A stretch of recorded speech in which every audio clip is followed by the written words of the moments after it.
You are Locked On Bulls Postcast, part of Locked On Sports Chicago on the Locked On Podcast Network. Your team every day.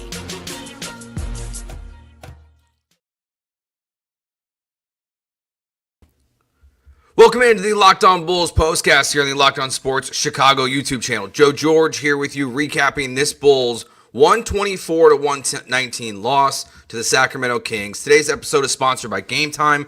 Download the Game Time app, create an account, and use code LOCKEDONNBA for $20 off your first purchase. So on today's show, we'll talk about the game. It was a great game. So many lead changes.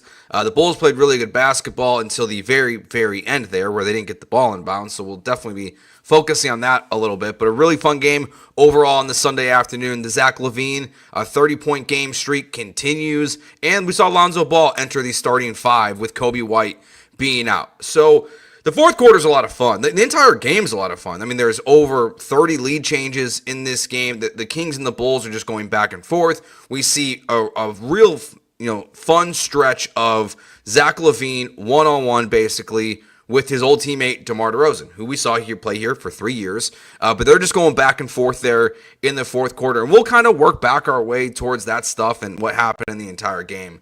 But the Bulls are down, and they've got a chance to tie the game. It's, 122-119.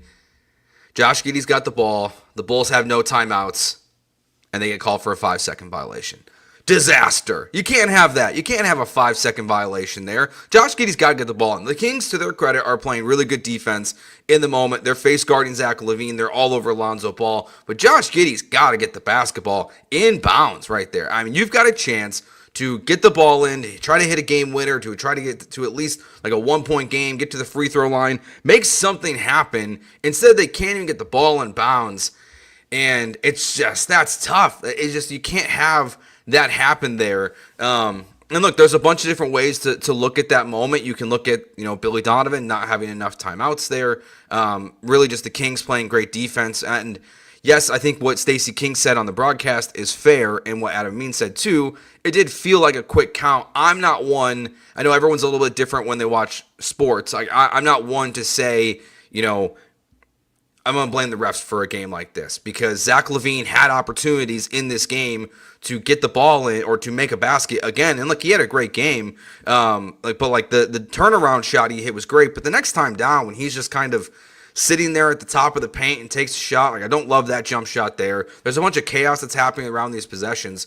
So even though Zach LaVine had this great game, and I think it's funny to look at one of our first comments here in the chat was grow that trade value for Zach LaVine and improve draft odds in the same game. Yeah, for the most part, that's pretty much what happened for the Bulls in this game. Muhammad says here he messed up and then we went for another ISO right after. Yeah, it was not a great end performance there. What led to it was great. To get the Bulls back in position was great for LaVine, because you have this, fourth quarter here where DeMar DeRozan gives the Kings a lead, but then Zach LaVine took a step back shot there. He gets the Bulls back up by 1. DeRozan responds again. It's 111-110. Then Zach LaVine hit the 3 for his 30th point of the game, and that put the Bulls up 113-111. So you have this back and forth stretch there where they're playing great, but then all of a sudden the Kings go up on this quick little run there. It's 120-115. Lonzo misses a 3. Zach LaVine's got a huge rebound there.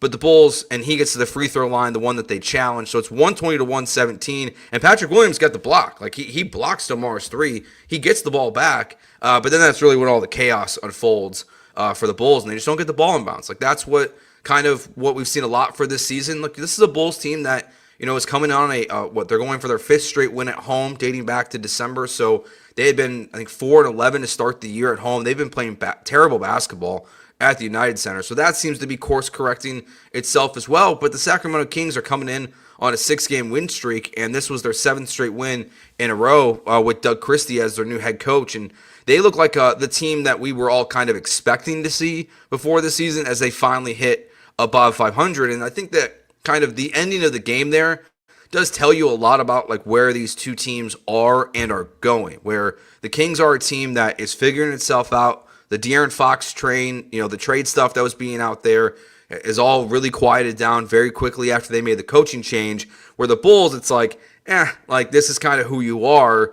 you're playing competitive basketball. You're going back and forth the entire game. You have an 8-point lead in this game, but then in crunch time, when it matters most, you have these little mistakes, whether it's bad shot selection there by LaVine, I would say, at the end of the fourth quarter, and again, just not being able to get the ball in bounds from Josh Giddey.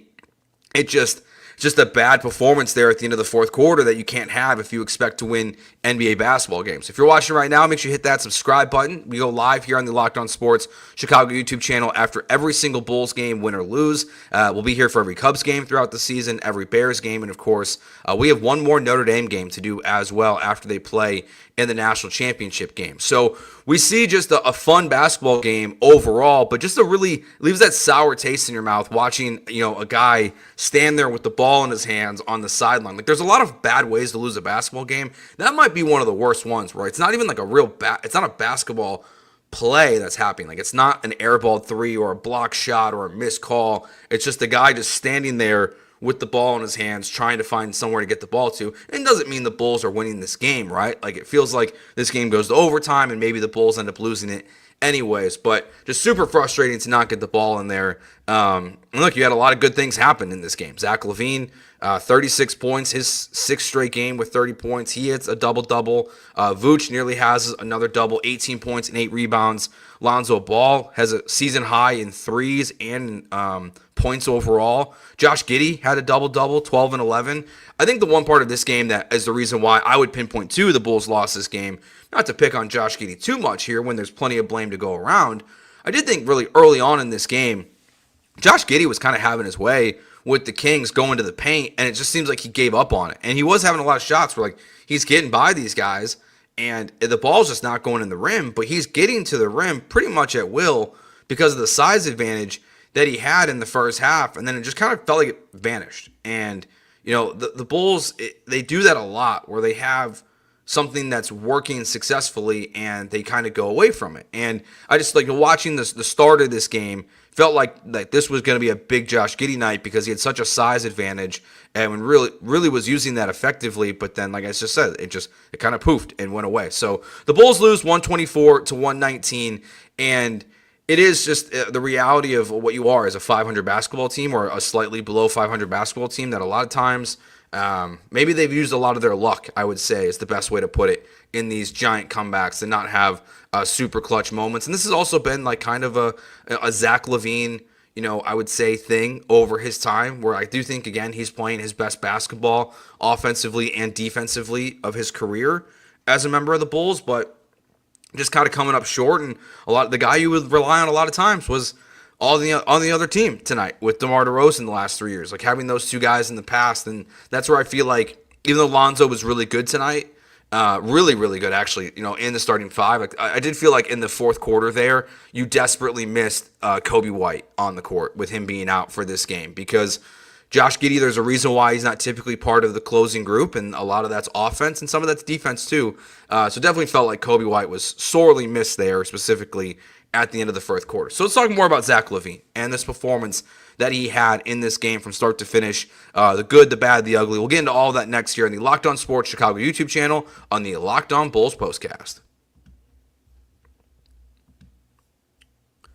I want to take a moment to introduce you to a brand new mobile game that I'm really excited about, Ultimate College Basketball HC. If you've ever dreamed of being a college basketball head coach, this is your chance to step into those shoes. In Ultimate Basketball HC, you control every detail of your program, from recruiting players and hiring coaching staff to overseeing training camps, handling NIL deals, and managing scholarships. It's all in your hands.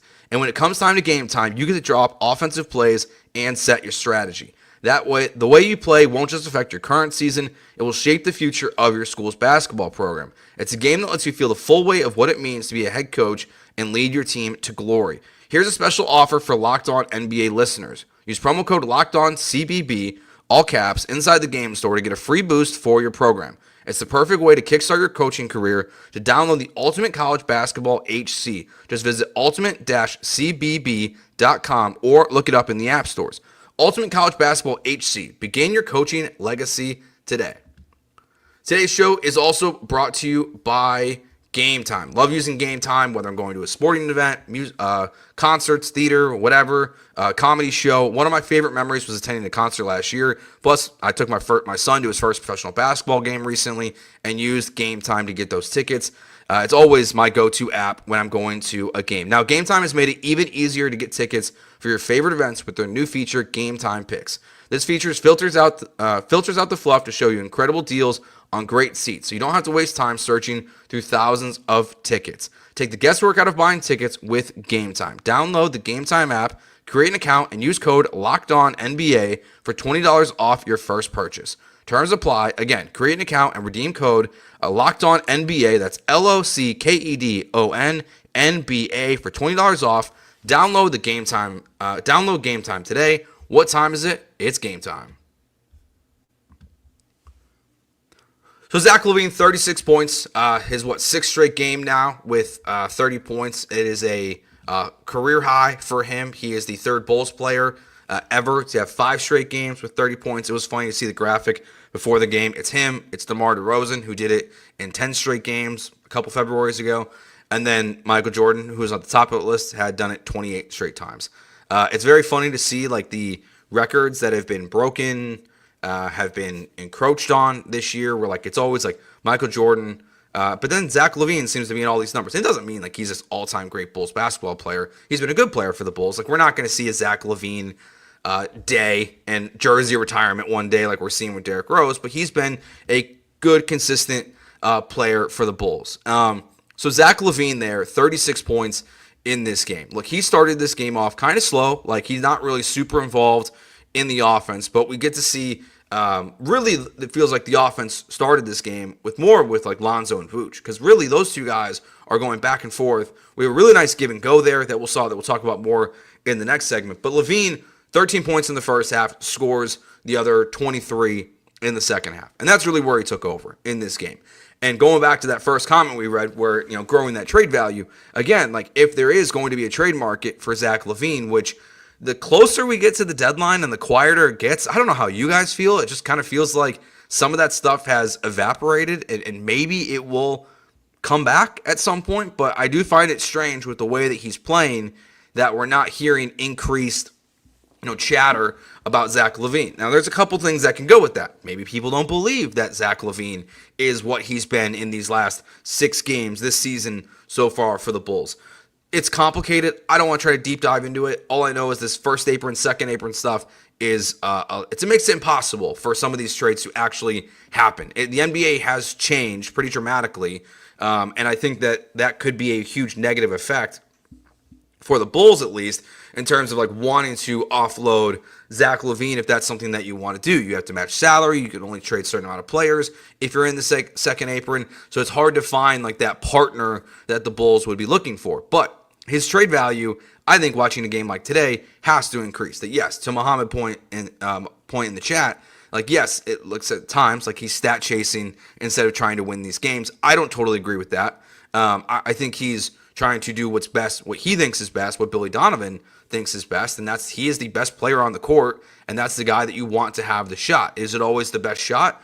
No, it's not, but it would not be the best shot for De'Aaron Fox. It would not be the best shot for anyone who's the best player on their team a lot of times. So that's why I think the end of the game there, like I'm not going to crush LaVine too much for the ending process there. And also, as the chat says here, I do think not just Coby White you're missing there in the fourth quarter, even though Lonzo played really well in this game, I do think the Bulls are still really missing Ayo, because Ayo is another guy where just not having him out there specifically for his defense in a game like this, where yes, you got some great defensive moments, that straight up and down that Vooch had when De'Aaron Fox is trying to extend the Kings lead, but Vooch goes straight up and they get the ball back.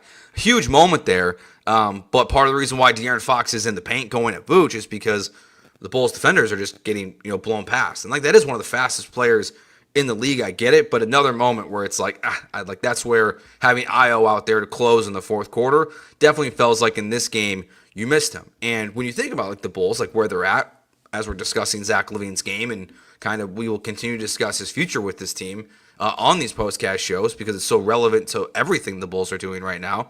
But like when you think about where they're at and where they're going, well, currently they're in the play-in tournament, and a game like this shows you the concerns you would have if they continue to stay in that range and this core group stays together about what it looks like closing. That they weren't able to find a way at the very end there to get Zach LaVine a good shot. When he had the ball, it wasn't the best shot. And they didn't really have like that other guy to go to. Again, no Coby White, no Io, and Lonzo was really great in the first half and then kind of vanished offensively, I would say, in the second half of this game. But LaVine's streak does continue. It is impressive that he's gone 5 straight games now, or 6 straight games with over 30 points. And really, again, like for the most part, he was really doing whatever he wanted to in this game. I mean, it was the 11 points he had in 3 threes in the third quarter that really turned this thing on for the Chicago Bulls. That, as you know, it's a 2-point game at the end of the first half, and like this game was just back and forth. He did step up and I think, keep it close when it mattered most. Kings fan here says, well fought game. Hope you guys don't feel bad about the result of this battle. I don't know how Bulls fans feel right now. We're a fascinating group, I would say, Kings fan. Because some fans are like, great, they lost, improved the draft odds. Some fans, I think, still want like a team of relevance to make the playoffs. And I think a lot of that is the state of Chicago sports, that we're all kind of tired of everyone being absolutely terrible. But I don't think Bulls fans feel terrible on this Sunday afternoon. I would guess largely more of them are like, yeah, like great performance for Zach LaVine, increases trade value, and they'll probably trade him at some point, or at least they're going to continue to try to. But he continues to play his best basketball as a member of the Chicago Bulls. There's no ifs, ands, or buts about that. This is the best stretch of basketball Zach LaVine has and probably will ever play. And so some of the stuff that, like we think about the Bulls' future, I don't know if this will continue for Zach LaVine. It kind of feels like it will. I do think the stuff that Adam Amin and Stacey King, not that he's going to score 30 every game, obviously, or even, chase down like DeMar DeRozan's 10 straight 30-point games. I do think, like, because they keep mentioning this, and we saw Zach LaVine's, if you're watching on television today, like his kid and wife and mom are there watching this game on family night. It does feel like just like the mindset of Zach LaVine, the basketball player, has really rubbed off on what he's done on the court this year.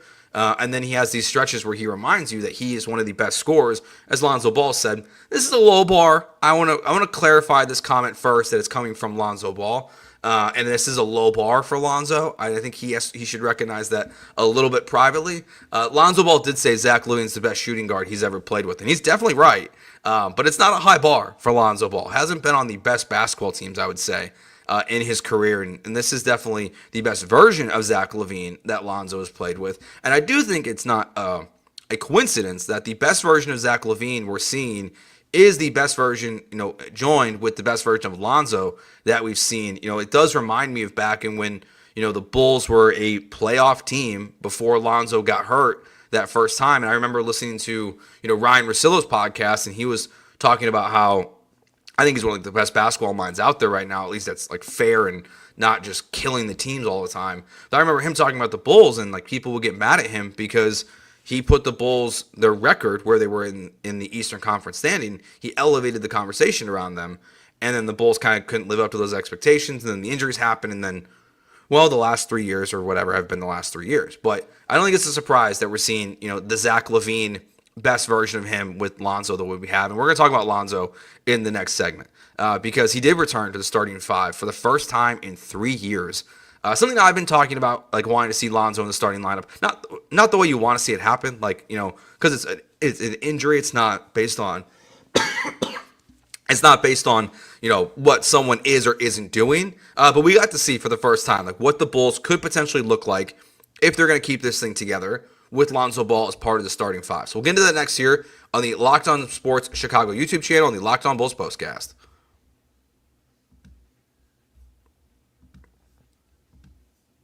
Running a small business means you're wearing a lot of hats. Your personal phone becomes your business phone. And before you know it, you're juggling customer calls all day and night. As your team grows, it becomes impossible to manage everything with just your personal number. That's where OpenPhone comes in. It's the #1 business phone system designed to help you keep your work and personal life separate. For just $15 a month, the cost of a few coffees, you can get complete transparency and visibility into everything happening with your business phone number. OpenPhone works through an app on your phone or computer and integrates with tools like HubSpot and hundreds of others. It also uses AI-powered call transcripts and summaries, so you'll have a rundown of your calls and action items the second you hang up. And if you miss a call, no problem. Automated messages are sent directly to your customer, ensuring you never miss an opportunity to engage. Right now, OpenPhone is offering 20% off your first 6 months when you go to openphone.com/lockedonnba. That's openphone.com/lockedonnba for 20% off 6 months. openphone.com/lockedonnba. And if you have an existing number with another service, OpenPhone will port them over at no extra charge.